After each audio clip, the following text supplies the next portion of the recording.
Milí poslucháči, vítame vás pri ďalšej časti čítania na pokračovanie z knižky Olivera Gerchica Filadelský experiment, tajné pokusy americkej armády a trhlina v čase. Prajeme vám príjemné počúvanie.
Kapitola 6. Projekty Fénix alebo Montauk sa prebúdzajú. Lož potrebuje podporu štátu. Thomas Jefferson, tretí prezident Spojených štátov amerických. Ako sme si už povedali, vysoko postavené osobnosti z Ministerstva obrany Spojených štátov amerických prizvali v roku 1947 Johna von Neumanna k spolupráci na projekte, ktorého cieľom bolo okrem iného zistiť, prečo sa filadelský experiment nepodaril. Neumannova účasť bola dôležitá a už vzhľadom k tomu, že svoju časť projektu dúha riadil. Skúmanie príčin neúspešného pokusu bolo súčasťou väčšieho projektu zameraného predovšetkým na možnosť ovplyvňovania počasia. Celá akcia dostala súhrnné pomenovanie projekt Fénix. Časť zameranú na kontrolu počasia riadil rakúsky vedec Wilhelm Reich. Tento muž, ktorý svojho času prináležal k čelným psychoanalytikom svojej doby a dobre sa poznal s Carlom Gustavom Jungom a Sigmundom Freudom, bol ako vedec kontroverznou postavou. Populárnym sa stal ako objaviteľ kozmickej energie, ktorú pomenoval orgon. V jeho poňatí sa jednalo o akýsi druh životnej energie, ktorá sa zásadne líši od elektromagnetickej energie. Reichovi sa podarilo preukázať jej existenciu laboratórnymi pokusmi, čo mu spočiatku vynieslo uznanie akademického sveta. O ním objavenom orgone vyšlo niekoľko odborných článkoch v psychiatrických a lekárskych časopisoch. Wilhelm Reich sa snažil túto orgonovú energiu dostať do súvislosti s Newtonovou koncepciou éteru. Týmto pojmom bola označovaná hypotetická neviditeľná substancia, ktorá preniká celým vesmírom a naplňuje ho. Predpokladalo sa, že je taktiež nosným médiom pre svetelné lúče a iné druhy žiarenia. Reich začal neskôr dokonca tvrdiť, že pomocou orgonu dokáže liečiť rakovinu. Jedného dňa si uvedomil, že poznatky o orgone by v podstate mohli umožniť aj ovplyvňovanie počasia. Prišiel na to, že silné búrky súvisia s nahromadením tzv. Mŕtvého organu a tento jav nazval DOR, Dead Organ. Mŕtvý orgán, či mŕtva energia, je vlastne energia zostupnej špirály. Napríklad každý veselý, optimistický človek v sebe nesie veľké množstvo živého organu, zatiaľ čo životom unavený, depresívny, jeho náprotivok v sebe nahromadil viac DOR. Zistilo sa, že medzi mŕtvým orgánom a intenzitou búrky existuje priama súvislosť a Wilhelm Reich prevádzal experimenty, ktorých cieľom bolo množstvo DOR zredukovať. Nakoniec sa mu skutočne podarilo znížiť prudkosť búrky, pomocou jednej jednoduchej elektromagnetickej metódy. O svojich sľubných výsledkoch informoval koncom 40. rokov americkú vládu a táto okamžite reagovala.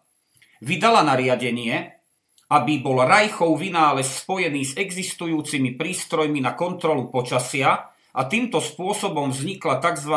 Rádiosonda.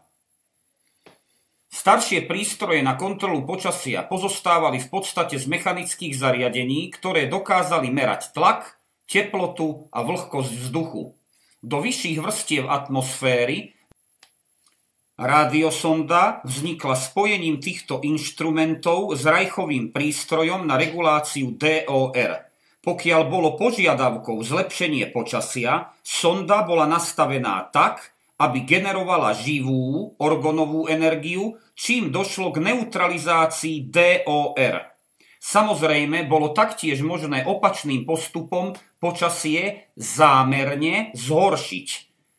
Nie je náhodou, aký význam by mohlo mať takéto opatrenie napríklad v prípade bojových operácií. A to, čo sme si práve popísali, bol stav vedomostí a technického vývoja pred 50 rokmi, priatelia. Kto vie, akými možnosťami manipulácie s počasím disponuje US Army dnes?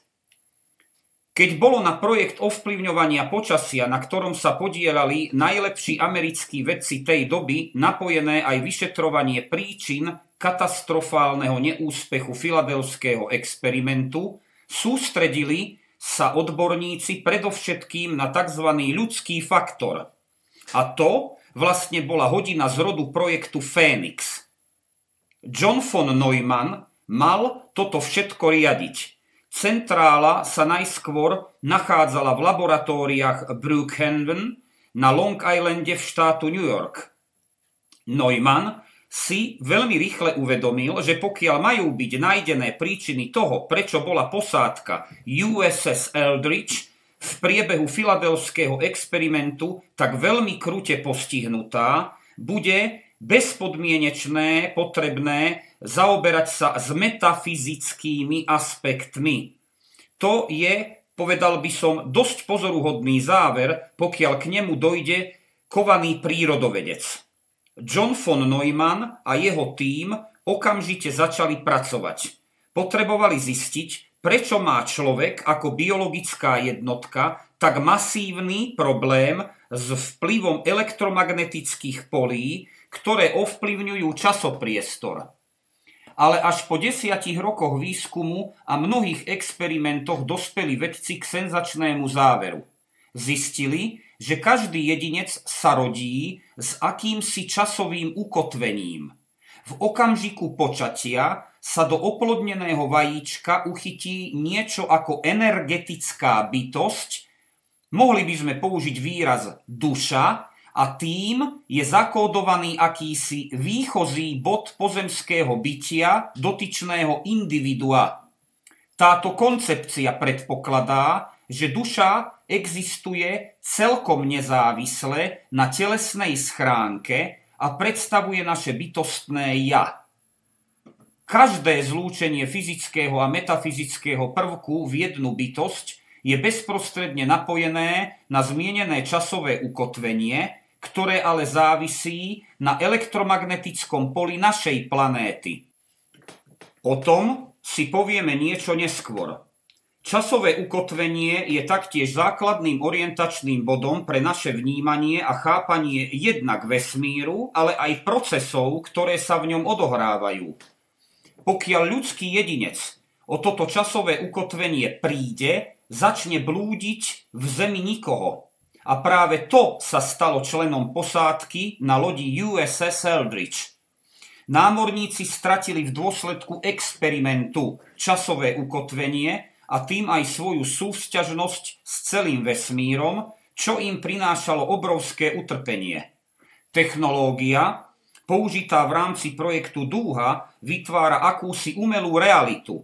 Okrem toho, že učiní loď neviditeľnú pre radar, presunie aj posádku na jej palube do akéhosi vákuového bublinného tvaru, ktoré sa vytvorí mimo náš časopriestor.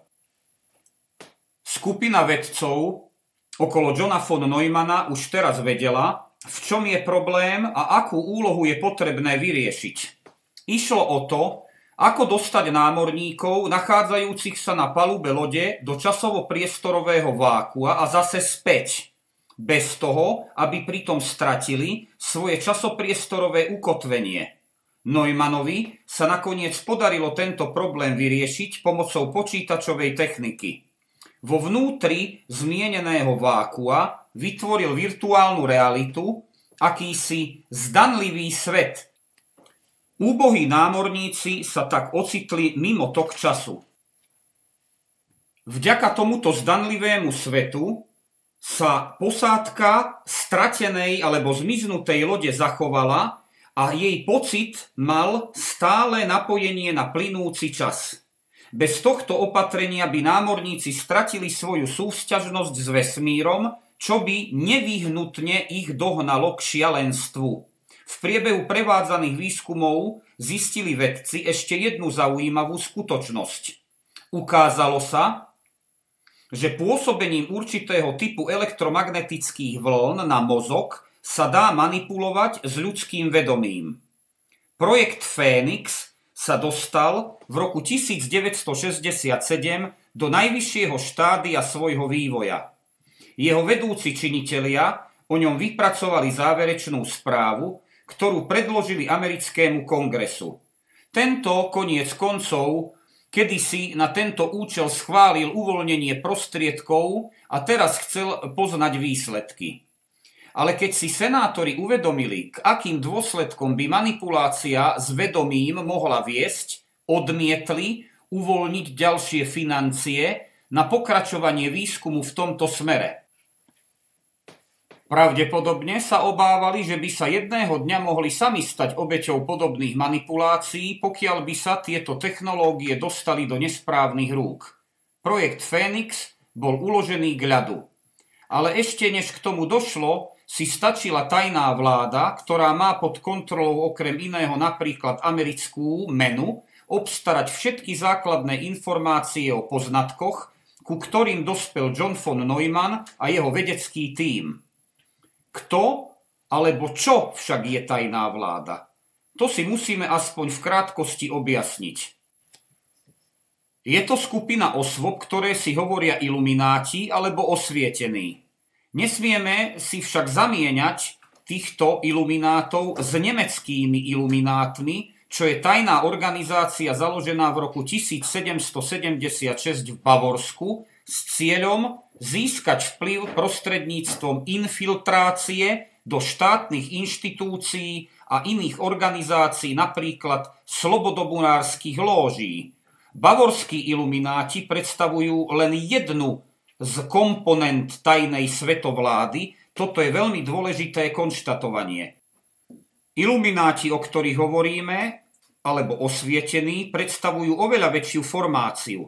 Charakter tejto organizácie vystihuje asi najlepšie populárne konštatovanie, že svetu vládnu peniaze, pretože jej členovia sa rekrutujú takmer výhradne v okruhu významných finančníkov. K tejto téme existuje rozsiahla a zaujímavá literatúra, v ktorej narážame stále na tie isté mená. Rothschild, Rockefeller, Morgan a ďalší. Vráťme sa ale naspäť k projektu Fénix. Správy o jeho výsledkoch sa pochopiteľne doniesli aj k predstaviteľom tzv. Vojensko-priemyslového komplexu. Najvyššie velenie armády bolo pochopiteľne nadovšetko týmito vyhliadkami, ktoré sa im ponúkali nadšené. No predstavme si, nepriateľskí vojaci, ktorí sa pod vplyvom aparatúry, ktorá mení ich vedomie, sami dobrovoľne vzdajú, bez toho, aby padol jediný výstrel. Autori Preston Nichols a Peter Moon napísali knihu Projekt Montauk, Experimenty s časom, v ktorej prezentujú domnienku, že práve takúto zbraň použili Spojené štáty počas prvej vojny v Perskom zálive. Citujem v tejto súvislosti okrem iného správu nemenovaného reportéra CNN, ktorý sa zúčastnil menšej vojenskej operácie. Skupina amerických vojakov narazila na Iránčanov zakopaných na vrchu pieskovej duny. Zatiaľ, čo Američania premýšľali, ako donútiť nepriateľa k ústupu, preletel nad hlavami irackých vojakov vrtuľník US Air Force a len ako preletel o pár sekúnd neskôr, sa Iračania sami začali opúšťať a opustili aj Dunu s rukami nad hlavou a vzdali sa. Podobné scény sa počas tohto vojenského konfliktu odohrávali prakticky dennodenne. Veľmi dobre si spomínam na neuveriteľnú fotografiu zaradenú do televíznych správ. Jeden jediný americký vojak drží v šachu zhruba 100 irackých bojovníkov, ktorí nejavia sebemenšiu túžbu po vojne, po boji. Vyliezli z bunkru bez zbraní a dobrovoľne odchádzali do zajatia. Avšak navráťme sa späť k projektu Phoenix.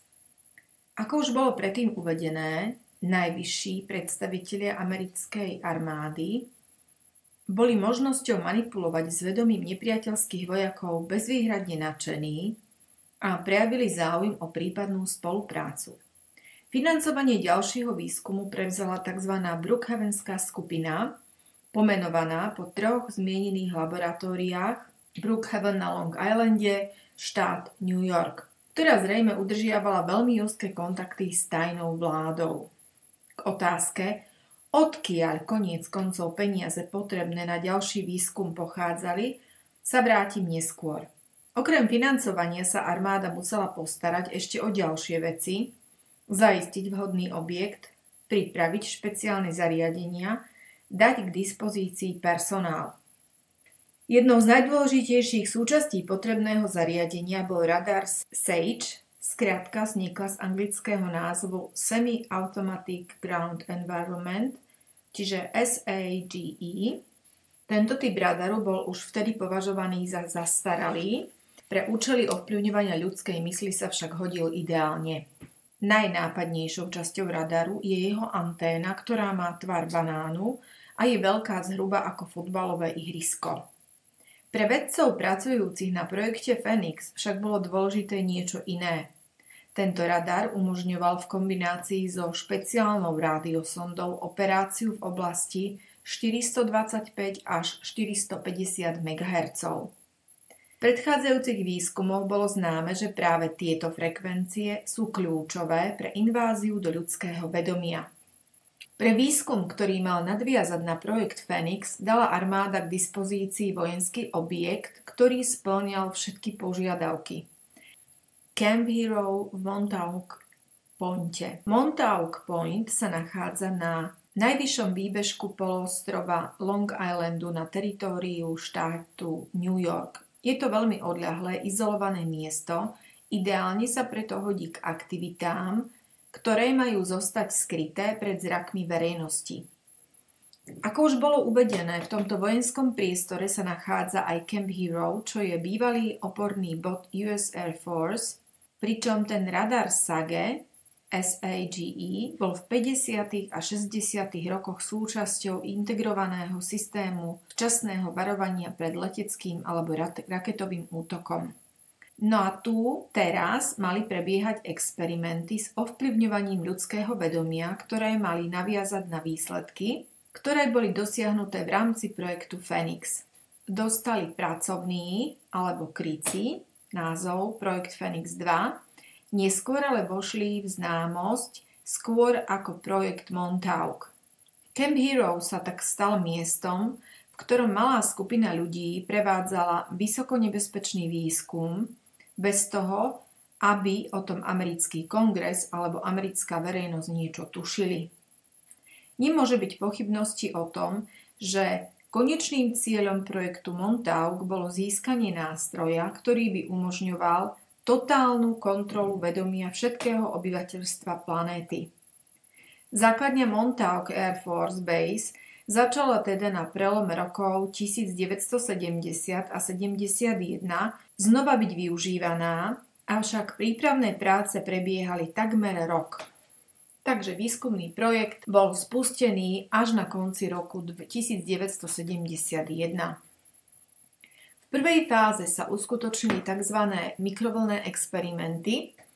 Anténa radaru bola nastavená určitým západným smerom na vybratú budovu, v ktorej vnútroježku sa nachádzala špeciálne izolovaná miestnosť s podivne vypadajúcim kreslom, do ktorého bola posadená pokusná osoba.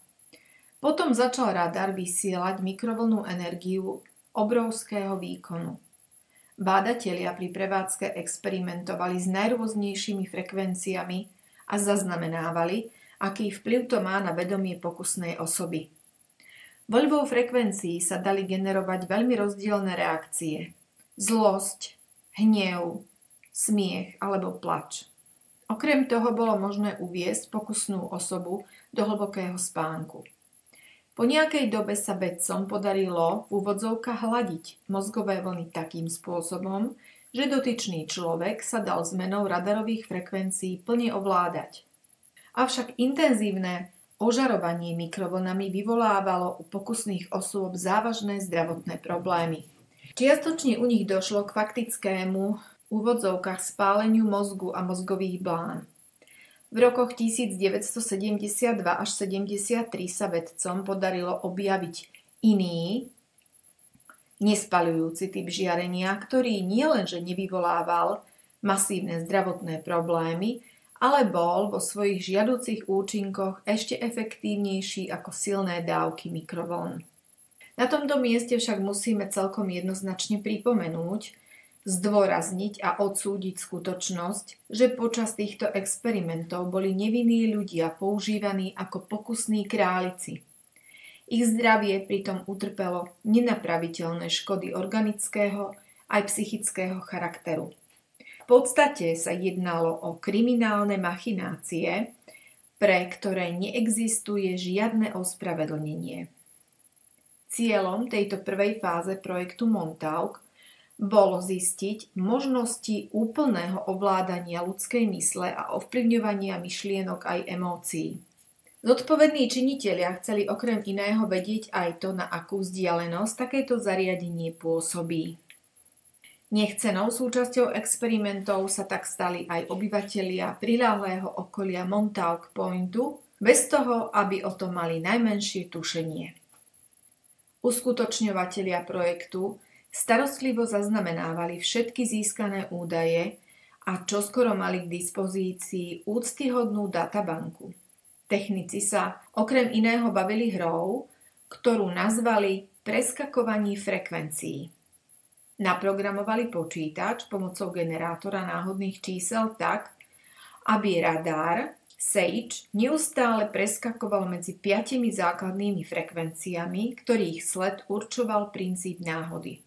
Počas týchto pokusov sa okrem iného ukázalo, že jednotlivé frekvencie pôsobili na ľudskú myseľ tým intenzívnejšie, čím kratšie boli intervaly, v ktorých sa menili. Tento poznatok bol rozhodujúci pre určenie smeru, ktorým sa mal výskum v rámci projektu Montauk ďalej uberať, pretože ponúkal kľúč k zakriveniu času. Po približne 3 alebo 4 rokoch experimentovania, preverovania výsledkov a zhromažďovania údajov bola táto prvá fáza projektu ukončená.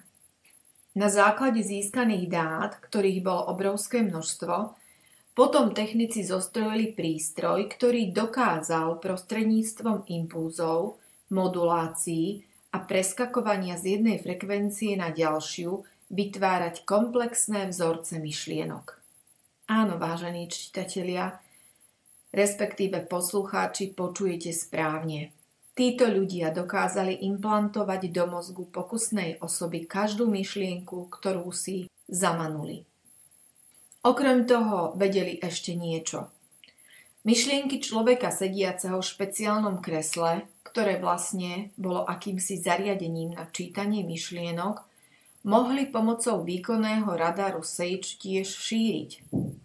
Keď zamerali radar na skupinu osôb, dokázali na ňu preniesť vyžarované myšlienkové vzorce človeka usadeného v zmienenom kresle. Je teda najvyšší čas, aby sme si toto zázračné kreslo, nazývané tiež Montauk Chair, trocha priblížili. Jeho princíp spočíval v tom, že umožnilo pokusnú osobu, ktorá do neho bola posadená, obklopiť sadou tzv. Teslových cievok. Presnejšie povedané, boli to cievky 4, jedna pod nohami pokusnej osoby, ďalšia nad jej hlavou a po jednej z každej strany. Tieto cievky snímali a zosilňovali myšlienkové pochody pokusnej osoby. Montaukské kreslo teda slúžilo rovnako ako vysielač myšlienok. Vo voľne dostupnej literatúre o projekte Montauk nachádzame rad poukazov na to, že návod na konštrukciu onoho špeciálneho kresla poskytli bytosti mimozemského pôvodu. Vzhľadom k okultnému pozadiu projektu by to bolo úplne logické. Na prelome rokov 75-76 sa intenzívne pracovalo na doladení súčinnosti medzi základnými komponentami pokusného zariadenia, ktorými bolo špeciálne kreslo, počítačové vybavenie a vysielacia anténa radaru. Koncom roka 1977 boli hotové aj zodpovedajúce počítačové programy. Použitím obrovskej energie, s ktorou mohol zosilovač myšlienok od roku 1978 pracovať, sa podarilo takmer nemožné. Technici dokázali vytvárať veci prakticky z éteru. Pokusná osoba, spravidla išlo o mediálne nadaného jedinca, sediaceho v onom špeciálnom kresle, myslela na určitý predmet. Tento myšlienkový vzorec bol zariadením nasnímaný a zosilený, predávaný ďalej. Až sa vďaka prísunu obrovského množstva energie materializoval. Z psychického obsahu sa teda stala fyzická realita. Skutočne fantastické, nepochopiteľné. Niekedy boli takto vytvorené objekty síce viditeľné, ale nie natoľko pevné, aby bolo možné sa ich dotýkať. Inokedy bol daný objekt pevný a hmatateľný, zmizol však k okamihu, kedy vysielač prestal pracovať. Samozrejme nasledoval veľký počet ďalších experimentov. Koncom roku 1979 výskumníci zaregistrovali mimoriadne podivný fenomén. Médium sediace v kresle sa napríklad o 19. hodine myšlienkovo koncentrovalo na predstavu určitého objektu, ktorý sa mal materializovať. A k tomu tiež skutočne došlo. Lenže až o niekoľko hodín neskôr. V podstate to znamenalo jediné, že v týchto prípadoch došlo k zakriveniu času. Na tzv. Sigma konferencii usporiadanej blízko Washingtonu začali vybraní špecialisti diskutovať o čase a jeho funkciách. Došli k záveru, že pri optimalizácii vysielača Montauku by zrejme bolo možné manipulovať s časom. Áno, čítate správne a počujete správne, manipulovať s časom. V tom zmysle sa začalo s úpravami zariadenia v Montauku. Najviditeľnejšej zmeny sa dočkala anténa. Pôvodná konštrukcia Sage nahradila tzv. Anténa Delta T v tvare 8 stenu, ktorá aj s príslušnou aparatúrou bola umiestnená v podzemných priestoroch základne Camp Hero. Zariadenie Delta T bolo skonštruované za účelom zakrivenia času.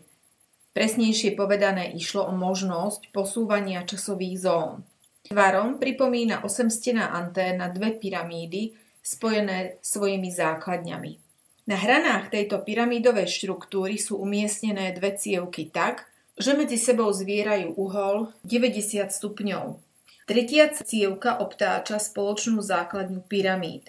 Vysielaním elektrických impulzov anténov Delta T sa podarilo generovať posun časových zón. Ukázalo sa dokonca, že anténa vykazuje istý vplyv na časové posuny aj v dobe, kedy nie je v prevádzke. Pod vysielačom Montauku boli vybudované podzemné priestory s klenbami o rozpätí asi 100 metrov. Pretože sa sem muselo vojsť veľmi rozmerné zariadenie, anténa sama bola vysoká niečo medzi 30 a 40 metrami. Už zmienené špeciálne kreslo umiestnili technici presne medzi vysielač a anténu. Pôvodná radarová anténa na streche základne v Montauku sa od roku 1980 prestala používať. Pomocou tohto vylepšeného zariadenia sa autori projektu snažili zakriviť čas. Médium usadené v špeciálnom kresle sa teraz nesústredilo na nejaký predmet, ale na vytvorenie umelej trhliny v čase. Napríklad takej, ktorá by dosahovala z jeho súčasnosti, teda z roku 1980, do budúcnosti povedzme do roku 1985. A v tú chvíľu sa v samotnom strede obrovskej antény skutočne vytvorila diera v čase alebo časová brána. Pokým táto brána, ktorá mala podobu špiralovitého tunela, na ktorej konci žiarilo svetlo, existovala, prítomné osoby ňou mohli prechádzať do budúcnosti alebo minulosti. Objavil sa však malý problém. Keď prešla pokusná osoba napríklad do roku 1940, mohlo sa stať, že sa brána v časopriestore trocha posunula a dotyčný sa už nemohol vrátiť. Koncom roka 1981 sa však experimentátorom podarilo odstrániť aj túto závadu. Využili na to energetický vír, ktorý vzniká pôsobením biorytmu našej planéty a opakuje sa pravidelne každých 20 rokov, vždy 12. augusta, konkrétne v rokoch 1903, 1923, 43, 63, 83 a tak ďalej. O tomto 20-ročnom biorytme si toho v nasledujúcej kapitole povieme viac. Tieto dni mohli byť využité ako akési záchytné body a v Montauku poslúžili k ukotveniu časového víru 12. augusta 1983.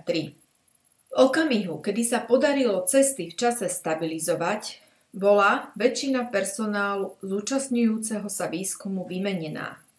Iba na niekoľkých kľúčových pozíciách k personálnym zmenám nedošlo. Hlavným vedúcim projektu bol aj naďalej John von Neumann, nehľadiac na to, že oficiálne bol už dávno mŕtvy. Všetci noví pracovníci boli oboznámení len s tým, čo nevyhnutne potrebovali vedieť.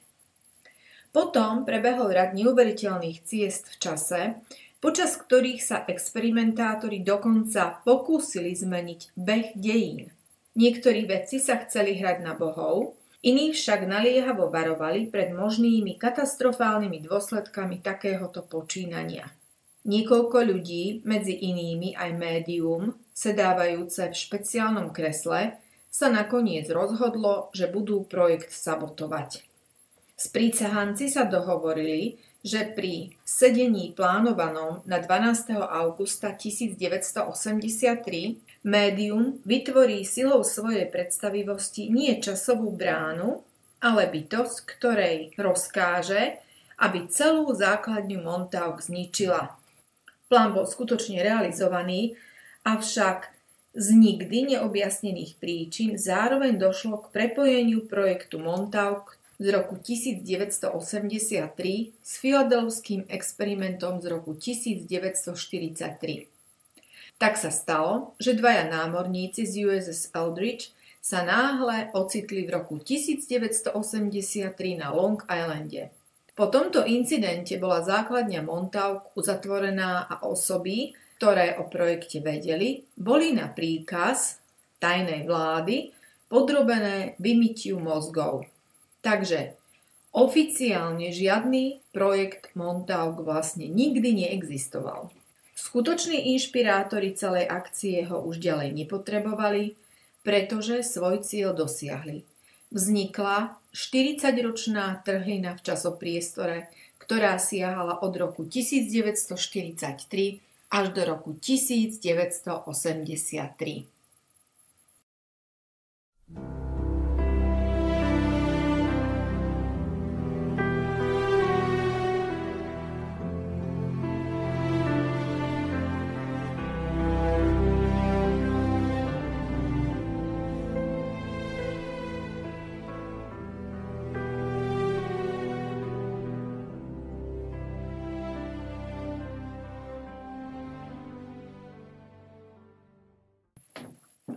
Kapitola 7. Účastníci projektu Montauk podávajú svedectvo. Pretože nie všetci sa vrátia. Sofokles. S jedným z mužov, ktorí sa na projekte Montauk podierali, sme sa už zoznámili v predchádzajúcom texte. Je ním Al Bielek, ktorý vystúpil v septembri roku 1989 na konferencii o UFO, konanom v meste Phoenix v Arizone, s prehlásením, že bol súčasťou filadelského experimentu. Alov životný príbeh je v skutku napínavý, v každom prípade nie je. Alfred Al Bielek sa narodil na začiatku 20. storočia v Spojených štátoch amerických a jeho pôvodné meno znelo Edward Cameron. Ešte pred začiatkom druhej svetovej vojny sa prihlásil spoločne so svojím nevlastným bratom Alexandrom Duncanom Cameronom, mladším, do služieb vojnového námorníctva. K tomuto rozhodnutiu možno prispel otec obidvoch mladíkov, Alexander Duncan Cameron starší, ktorý pracoval pre tajnú službu US Navy. Edward a Alexander slúžili nejakú dobu na základne v Pearl Harbore, Havaj, ale len pár dní pred nečakaným útokom Japoncov na tento námorný vojenský prístav boli odvelení na pevninu s poukazom na to, že skoro k niečomu dôjde. Toľko poznámka, teda k rozprávke o prekvapujúcom útoku Japonska, ktorý urýchlil vstup Spojených štátov do vojny. V Pearl Harbore zahynul značný počet mladých Američanov, lenže malá skupinka vplyvných ľudí potrebovala mať dôvod pre vyhlásenie vojny.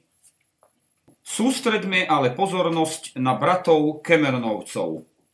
Po vstupe Spojených štátov amerických do vojny sa obidvaja, možno z iniciatívy svojho otca, zúčastnili na projekte Dúha a patrili medzi príslušníkov posádky USS Eldridge. Ich úlohou bolo obsluhovať dva špeciálne generátory, ktoré sa nachádzali v podpalubí vojenského plavidla. To bol taktiež dôvod, prečo neprišli hneď po začatí filadelského experimentu o rozum, ako sa to stalo ich kamarátom na palube. Edward a Alexander boli totiž do určitej miery chránení silnými oceľovými stenami, izolujúcimi miestnosť, v ktorej sa generátory nachádzali. Keď ale vstúpili na palubu a zistili, čo sa deje, pokúsili sa zachrániť skokom do mora. Lenže namiesto do vôd Filadelského zálivu dopadli na trávnatý pozemok vojenskej základne Montauk Point na Long Islande. Podľa toho, čo o celej záležitosti vieme dnes, neboli Edward ani Alexander jediní, ktorí sa snažili takto uniknúť peklu, ktoré sa odohrávalo na USS Eldridge. Cez palubu údajne skočili dokopy 4 príslušníci posádky. Nie je ťažké predstaviť si úžas obidvoch bratov Cameronových, ktorí sa z ničoho nič ocitli pred Johnom von Neumannom, ktorý zostarol o 40 rokov a tu a teraz na nich netrpezlivo čakal. Už som sa zmienil o tom, že Neumann ich poslal späť na USS Eldridge s úlohou zničiť obidva generátory. Považujem však za veľmi dôležité upozorniť už na tomto mieste na skutočnosť, že k tomuto ich nasadeniu nedošlo okamžite. Najskôr boli obidvaja bratia vyslaní na niekoľkých exkurziách do časopriestoru. Neskôr, keď generátory zničili, sa však vydali každý svojou cestou. Zatiaľ čo Edward Cameron, dnešný Al Bielek, sa ocitol znovu v roku 1943 na vojenskej námornej základni vo Filadelfii, Alexander sa po druhýkrát hodil cez palubu a dostal sa tak znovu do roku 1983 a do Montauku. Predtým, ako si povieme o jeho ďalšom osude, by som ale rád v kocke dorozprával príbeh Ala Bieleka. Ešte ako Edward Cameron pokračoval v kariére US Navy. Ako dobrovoľný účastník filadelského experimentu bol zasvetený do dôležitých tajomstiev a mal aj príslušné skúsenosti, takže ho prideľovali k ďalším prísne tajným projektom. Vzhľadom k početným bezpečnostným opatreniam, ktoré sa týkali aj jeho osoby, zažíval pri tom všetkom zmiešané pocity aj s nepríjemnými dojmami a obavami, s ktorými sa samozrejme zvykol zveriť svojim priateľom a príbuzným. Jedného dňa to aj prišlo. Pri dverách jeho domu zazvonili dôstojníci tajnej služby a oznámili mu, že je zatknutý, pretože prezradil dôležité štátne tajomstvo. Márne sa bránil a prisahal, že to musí byť omyl. Muži ho priamo pred očami jeho rodiny zatkli a odviezli. Taktiež okamžite, ako boli z dohľadu, agenti Edwarda uistili, že všetko bolo len trik, aby ho mohli nasadiť na ďalšiu úlohu. Americká tajná služba NSA, National Security Agency, disponuje podľa informácií Ala Bieleka a ďalších účastníkov projektu Montauk množstvom neuveriteľných a veľmi precízne utajovaných špecifických technológií. Dokáže meniť nielen genetický matrix každého individua, ale aj matrix vonkajšej reality, ktorá bola vytvorená okolo nás. Môže takýmto spôsobom okrem iného spomaľovať alebo naopak urýchľovať aj proces fyzického starnutia ľudí. A práve túto techniku použili u Edwarda Camerona po tom, čo mu dôkladne preprali mozog, aby bez zbytku zmazali všetky jeho spomienky na doterajší život. Využitím technológie nazývanej regresia starnutia ho uviedli späť do veku 1 roka, vrátili do minulosti a podstrčili rodine Bielekových, ktorá v tom čase prišla o vlastného, taktiež jednoročného synka. Edward Cameron takto znovu prechádzal detstvom a dospievaním, tentokrát ako Alfred Bielek, bez toho, aby si uvedomoval, kto v skutočnosti je. Takto získal novú identitu a stal sa z neho elektroinžinier. Vďaka ďalšiemu úžasnému prípadu synchronicity ale došlo k tomu, že elektroinžinier Alfred Bielek bol prizvaný k spolupráci na projekte Montauk. Avšak ako sme už uviedli, keď videl v kine film Filadelfský experiment, začal si spomínať na svoju pôvodnú identitu. Príbeh Alexandra Duncana Camerona mladšieho, ktorého budem už nazývať ďalej len Duncan Cameron, je taktiež napínavý. Po zničení generátorov v podpalubí USS Eldridge skočil Duncan okamžite znovu cez palubu a ocitol sa tak ešte raz v roku 1983 v Montauku. Skoro však zistil, že sa týmto rozhodnutím dopustil osudovej chyby. Časové referencie jeho tela sa vyparili a on tak stratil spojenie s časovou líniou. To viedlo okrem iného k tomu, že sa extrémne urýchlil proces starnutia jeho tela. Každú hodinu zostarol zhruba o rok a hrozilo mu, že počas niekoľkých málo dní zomrie na stareckú slabosť.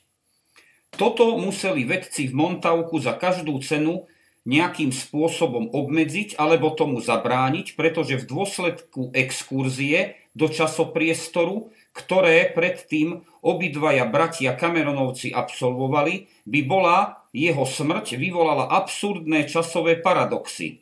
Duncanovo napojenie na časovú líniu teraz bolo veľmi komplexné a už z tohoto dôvodu bol tento námorník vo výslužbe pre projekt Montauk mimoriadne dôležitý.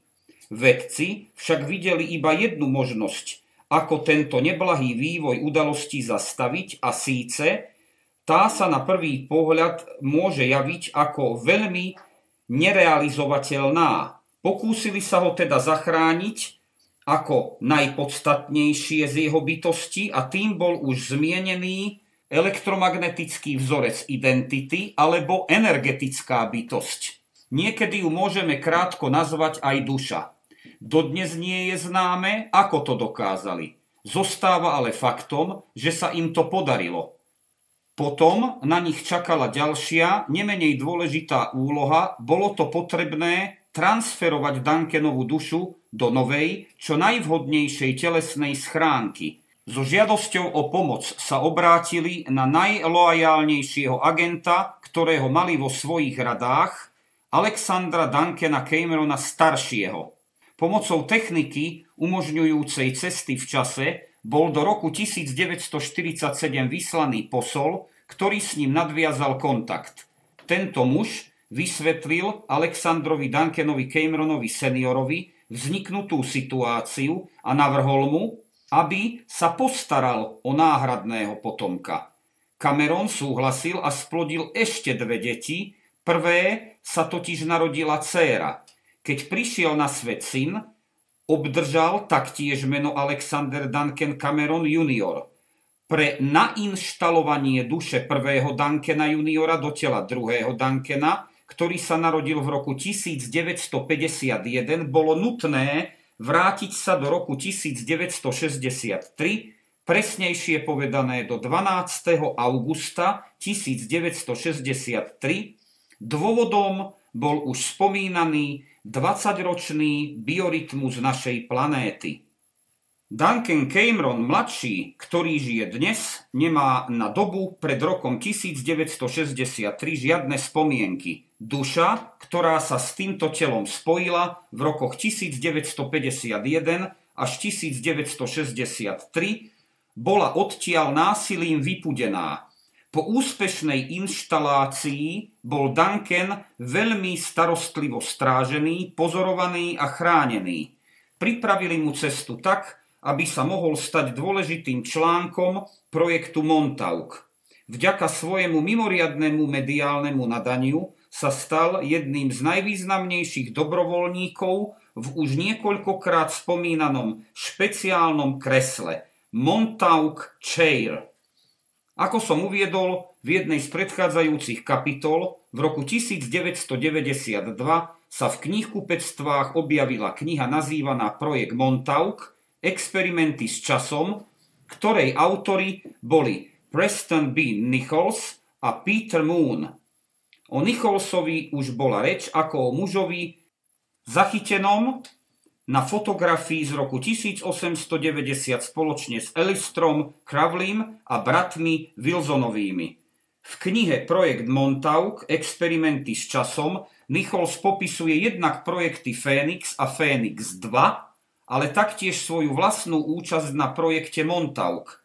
Taktiež on sa musel po ukončení projektu podrobiť vymývaniu mozgu, takže si vtedajšie udalosti začal vybavovať až po ďalšej, dlhodobejšej dobe a len útržkovite. Podoba teda nebola súvislá. Keď si uvedomil, ako významnú funkciu v týchto tajných projektoch zastával, úplne sa z toho zdesil, skoro zošalel. Dnes disponuje nielen veľkým množstvom informácií o vtedajších udalostiach, priblížime si ich v nasledujúcej kapitole, ale aj technickým know-how, ktoré s tým súvisia. Dokáže napríklad veľmi presne popísať a vysvetliť spôsob, akým funguje anténa delta T. Po vydaní knihy Projekt Montauk, Experimenty s časom, bol Preston Nichols ohrozovaný agentmi NSA. Tí mu so zbraňou v ruke hrozili zabitím v prípade, že bude o svojich poznatkoch hovoriť prednášky. Za mimoriadne pozoruhodnú považujem nasledujúcu pasáž z jeho knihy. Túto knihu som napísal s cieľom upozorniť vás na to, že už došlo k manipulácii s časom. Rad ľudí pritom boli zneužitých a niektorí prešli nepopísateľným utrpením. Projekt Montauk môžeme smelo označiť za dielo temných síl.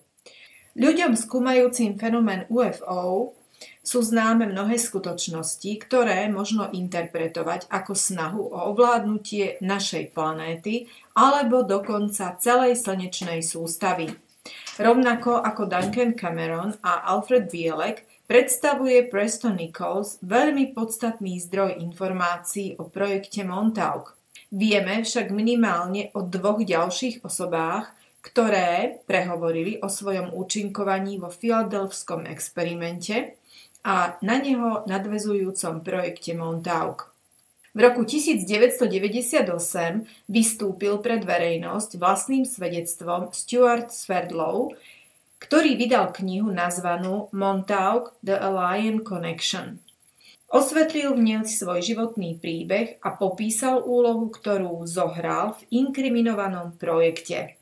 Tvrdí totiž, že aj on bol na palube USS Eldridge v deň, kedy sa uskutočnil filadelfský experiment, a to ako nemecký dôstojník Johannes von Gruber. Bol údajne na pozorovacej misii, pochopiteľne oblečený do americkej uniformy.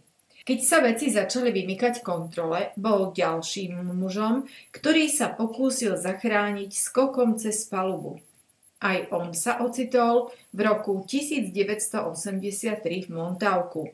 Samozrejme sa vnúcuje otázka, čo robil nemecký dôstojník uprostred vojny na americkej vojnovej lodi, na ktorej práve prebiehal prísne utajovaný experiment. Touto záhadou sa budeme bližšie zaoberať v jednej z nasledujúcich kapitol. Pomocou podobných manipulácií, ako v prípade Duncana Camerona, bol tiež Johannes von Gruber v úvodzovkách umiestnený u náhradných rodičov.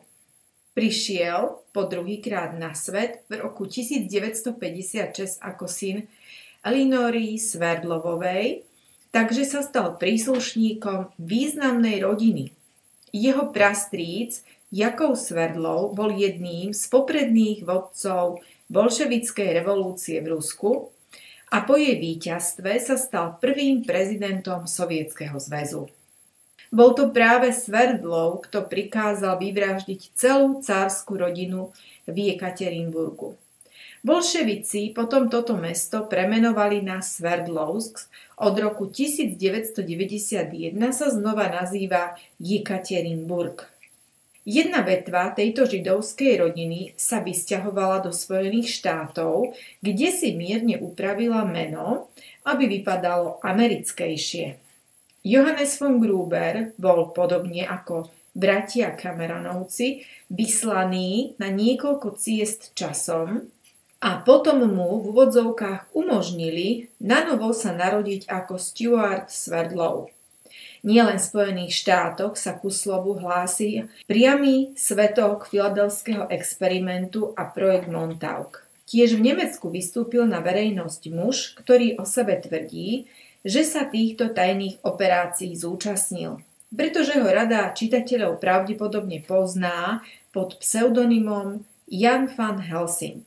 Budem ho tiež nazývať aj ja, nehľadiac na to, že jeho pravé meno už prestalo byť tajomstvom.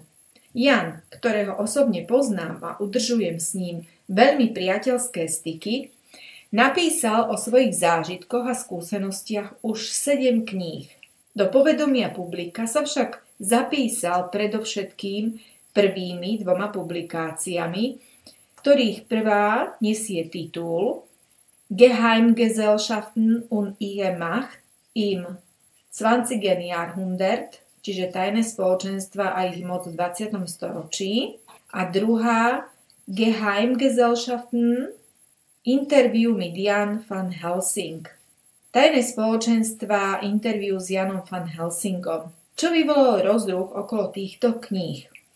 Keď sa prvý titul predal bez reklamy takmer 100 000 exemplároch a na druhú knihu mali vydavatelia už 30 000 predbežných objednávok, boli obe publikácie z popudu malej skupiny v úvodzovkách ochrancov štátu zabavené. Autorovi hrozilo zatknutie a obvinenie z trestného činu a z čista jasná sa u neho objavili aj daňoví kontrolóri.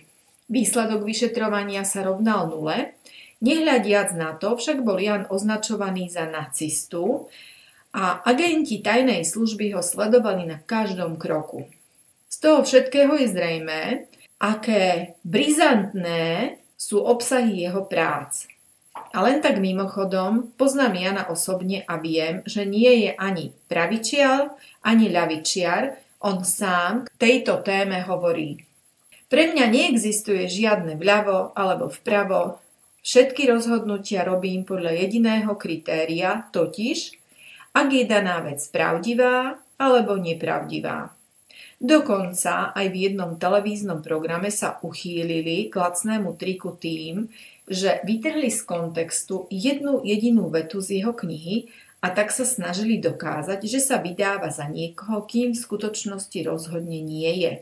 V knihách Jana van Helsinga ide koniec koncov len o témy odpustenie, láska k blížnemu a kozmické zákonitosti. A tieto diela sú v Nemecku nedostupné, nesmú sa predávať. Ešte stále totiž platí ono predbežné súdne opatrenie, ktoré ich predaj zakazuje. A v oboch tituloch sa Jan van Helsing zmieňuje o svojom spojení s projektom Montauk. Vo svojej druhej knihe vykresľuje, ako všetko začalo.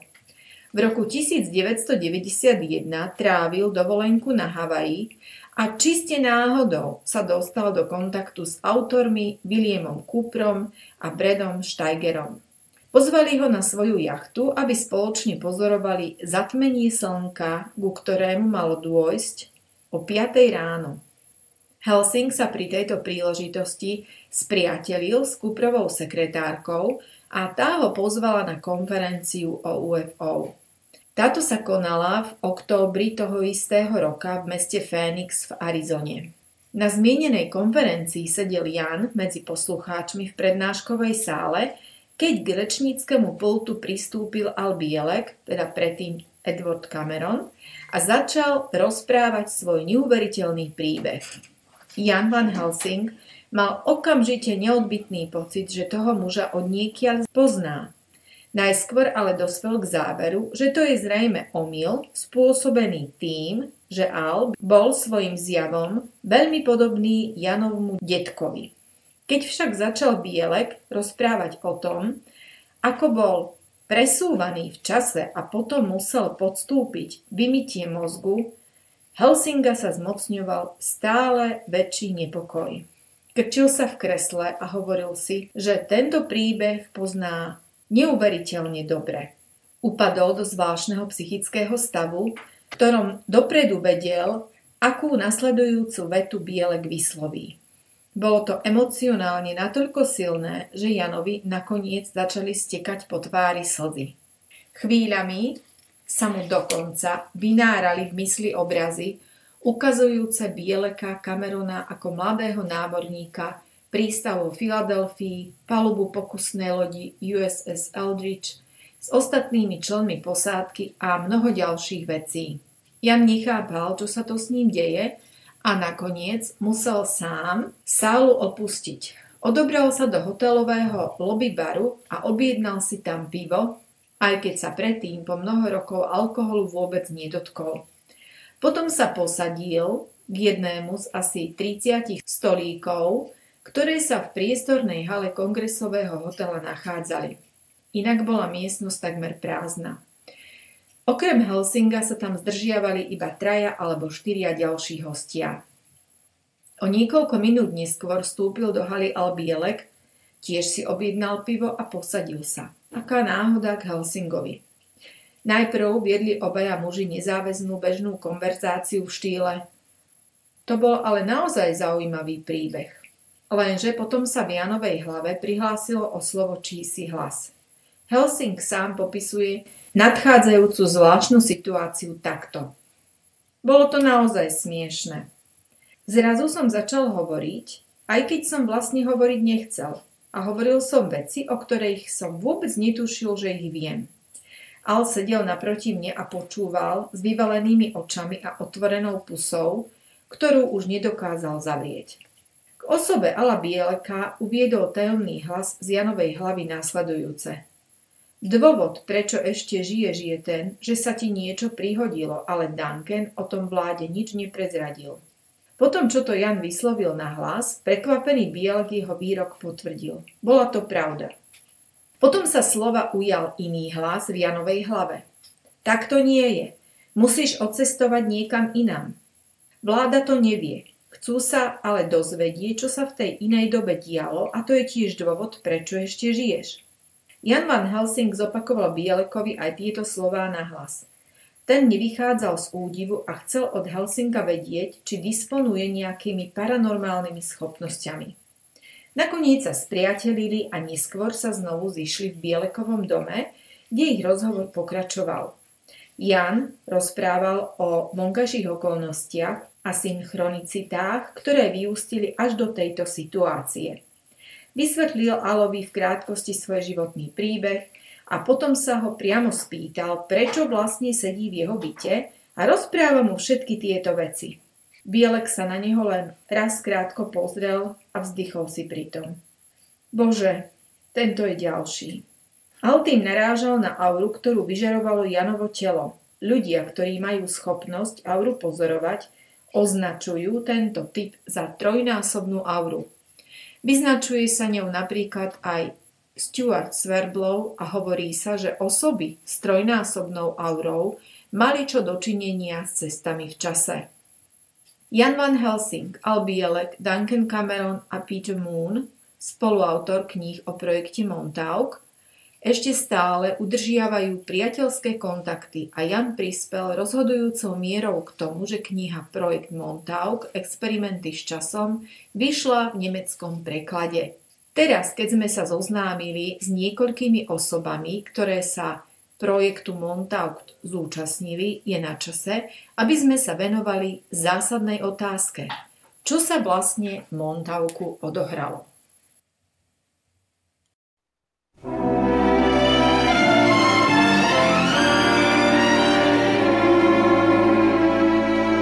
From Russia with love, I fly to you, much wiser since my goodbye to you. I've traveled the world to learn return from Russia with love. I've seen places,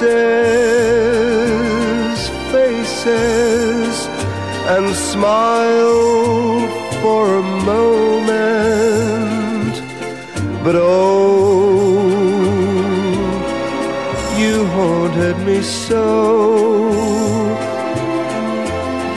Still my tongue-tied young pride would not let my love for you show, in case you'd say no.